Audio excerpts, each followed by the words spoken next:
छो तो परेशान थियो अची वेंदा अल्लाह करे खैर सां बच्चा वेहो तव्हां। अस्सलाम वालेकुम।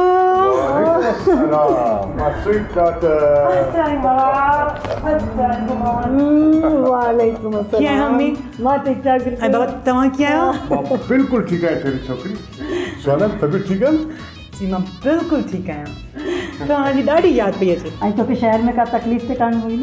ॾाढी ख़ुशि आहियां, बेहद ख़ुशि आहियां छो त मुंहिंजी तालीम पूरी थी वई आहे ऐं हाणे मां अबो ऐं अम्मी जे शफ़क़त सां रहंदसि। सदाई सलामत रहींदी सदाई ख़ुशि रही। हीअ पंहिंजो शहज़ोर खे ॼाणियो? बाबा शेज़र अचे पियो।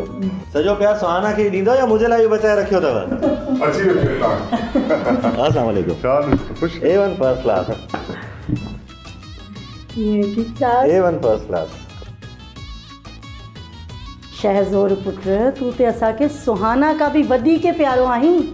पुट माउ पीउ जो प्यारु ख़तमु थियण जहिड़ो हूंदो आहे छा जो हिक खे ॾिजे ॿिए खे न ॾिजे? न कॾहिं बि न। अञा ताईं नंढपण वारो साड़ शहज़ोर मां नथो वञे। शल अम्मी ऐं अबू मूंसां प्यारु कनि। पीउ माउ जे प्यार जे लाइ सिर्फ़ु धीअरूं हूंदियूं आहिनि छा? उन्हनि ॿिन्हिनि जे प्यार ते पुटनि जो बि हक़ु हूंदो आहे।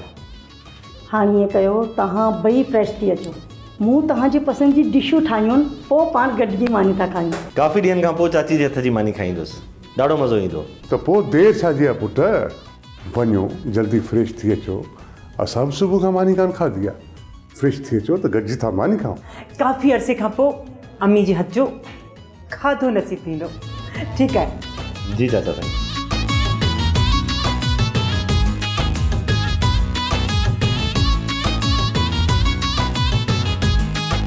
दर्द